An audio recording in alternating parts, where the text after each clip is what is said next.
சிதம்பரத்தில் ஒரு அறையில் இருக்குதுன்னு சொன்னாங்க. எல்லாரும் அங்கே போய் அந்த அறையில் போய் திறந்து அந்த பாடல்கள்லாம் எடுக்கிறாங்க. முக்கால் பகுதி அழிந்து போயிடுது. நமக்கு கிடைச்சது 4 பகுதி தான். 18,000 பாடல்களுக்கு மேலே அந்த பாடல்கள் கிடைச்சது. அந்த பாடல்களை எல்லாம் தொகுத்து முதல் திருமுறையிலிருந்து வருஷப்படி தொகுத்து 12 திருமுறையாக்கி பெரிய புராணத்தையும் ஏற்றி நம்பியாண்டார் நம்பியாருடைய திருத்தொண்டர் திருவந்தாதி பெரிய புராணத்தை எல்லாத்தையும் சேர்த்து 12 திருமுறைகளாக நம்முடைய முன்னோர்கள் வகுத்திருக்கிறாங்க.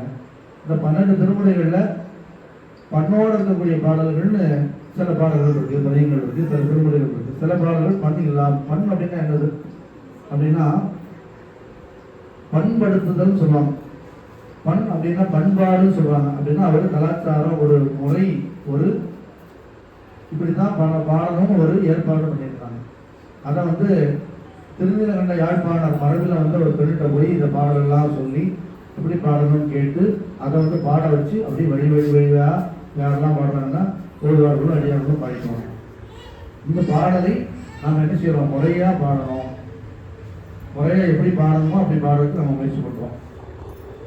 இந்த தேவார பாடல்கள் இறைவனுக்கு ரொம்ப பிடிச்சது. ஏன்னா இப்போ நம்ம ஒருத்தரை போய் பார்க்க போறோம்னா அவருக்கு இனிப்பு ரொம்ப பிடிக்கும், திருநெல்வேலி அல்வானா ரொம்ப பிடிக்கும்னு சொல்லி நம்ம என்ன செய்யறோம்? அதை வாங்கிட்டு போய் பார்ப்போம். அது மாதிரி இறைவனுக்கு